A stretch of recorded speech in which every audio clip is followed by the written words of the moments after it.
Something not many realize is that the amount of appeal a show has can have a completely different effect depending on the limits our personal tastes have. For example, this topic I found asks if Monogatari could work without the fan service. It wouldn't sell as much, but what would be the effects in terms of enjoyment? If you ask around, you will find people who will say the fan service is what makes it engaging, and others who will say it's what prevents them from attempting to watch it or enjoy it in general. This guy, for example, says that he finds it harder to like Hibike Euphonium when everybody's just talking about the Yuri overtones instead of what the show is supposed to be about. It sounds at first like it comes down to how much you enjoy fanservice or how much tolerant you are to it when you don't like it. There is even this guy who says fanservice is never bad and you are sabotaging yourself by not watching or enjoying something because of it. Let's broaden this issue by using the word appeal instead of simply fanservice. This way we can include everything that makes a show appealing, such as the rule of cool. Can a JoJo work without the poses? Do the ridiculously muscular men prevent you from watching the show? Are you missing out by letting the art style stand in the way? Let's try to make a few ranks based on the amount of appeal. Starting from the bottom, when a show is not appealing to you, you don't care about it and thus you feel nothing when you watch it. The more appealing it is, the more you like it. There is a certain point when the appeal becomes over the top and you no longer like it for what it's about, but rather for how ridiculous it is. Too much rule of cool or too much fan service or too much absurd comedy turns any show into self-mockery. And then there is a certain point even above that where you begin to dislike something for being too much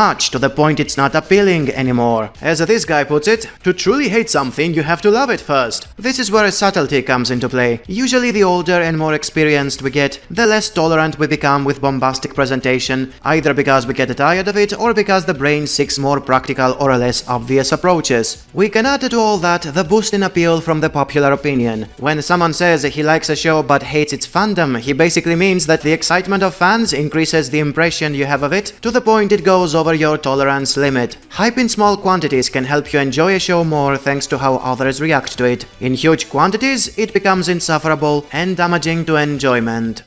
Here is something that happens all the time in most shows and leaves a lot of fans puzzled. The example I am using is Re:Zero, but it can easily apply to almost every other series.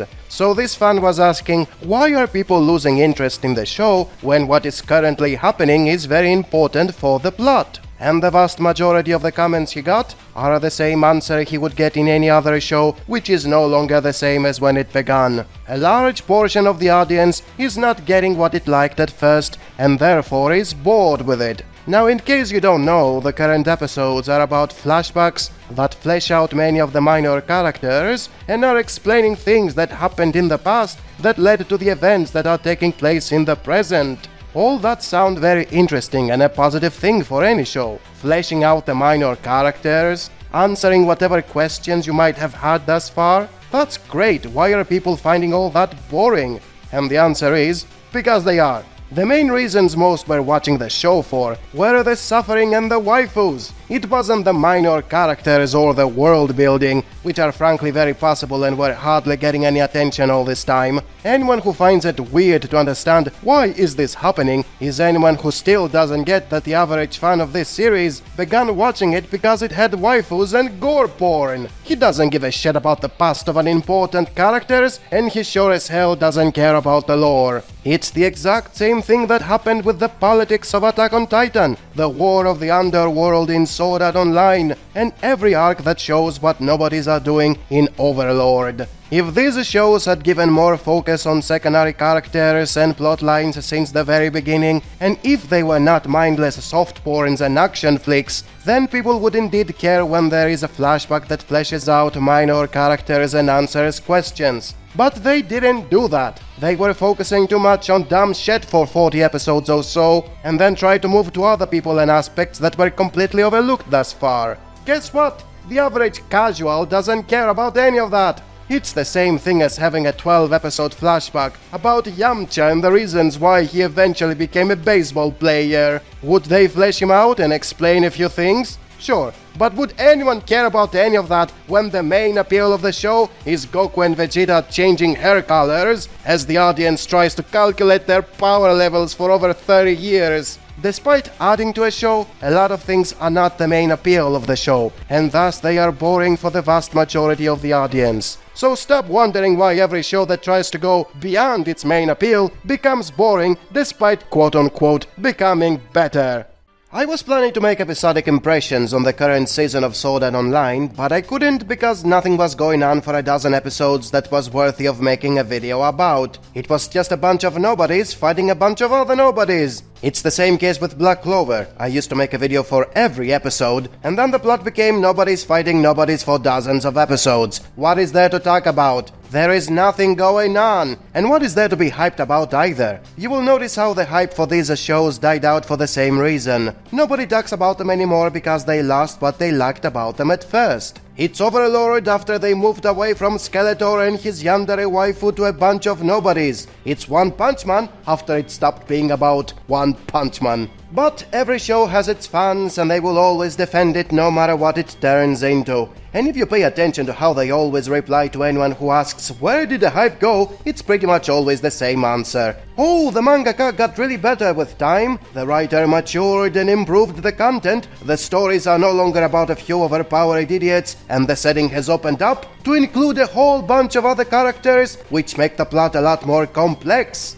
If all that are true, where did the hype go? Why do a lot less people care about Sword Art Online now that is not centered on Kirito and his harem? Why the last time anyone hyped Black Clover was when Julius died, and not when any of these nobodies won in a duel in some pathetic tournament? And why did people lose interest in Overlord when it switched to all those factions that flesh out the setting? Why did the hype die in One Punch Man when it finally stopped being about one guy defeating every enemy with one hit? If all these changes are supposed to be making the shows better, why did so many lose their interest? It's not very hard to imagine the reason, is it? It's because they liked those shows for the very things that were making them bad, and when the show improved by removing those problematic elements, people lost their interest. Because what was making them bad was exactly what was making them good. Improving a show doesn't matter if it takes out all the dumb fun. And what did you know? Most people watch anime for the dumb fun. It's pathetic, but it's also true. They're not smart like me. They are a bunch of plebs who watch the Sword Art Online just to see Kirito being a self-insert undefeatable gamer who wins all the time and adds every bimbo to his harem. You think they care about all these AI people right now, who have 2 minutes worth of screen time and have some low-level fight, which doesn't matter in the long run? They watched Saitama One punching everyone in the exact same way. Who are all these nobodies wasting so many episodes in having boring fights that don't matter? What's this world building and shit? They just wanted more Saitama punching more stuff. Showing more pathetic factions in Overlord? Nope, they just wanted to see more Overlord. And why is that?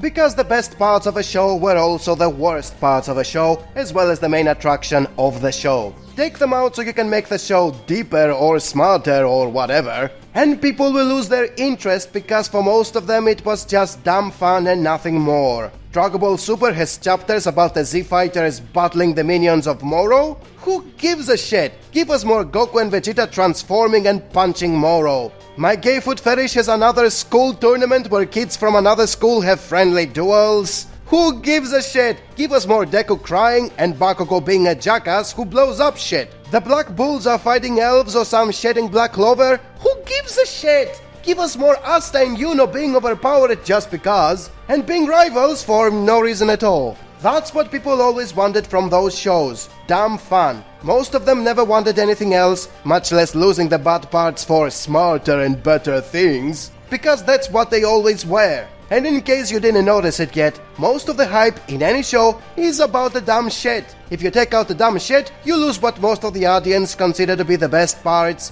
Which means you also lose the hype, which means you now have a better show not many care about anymore. Congratulations! How important are hype and quality now?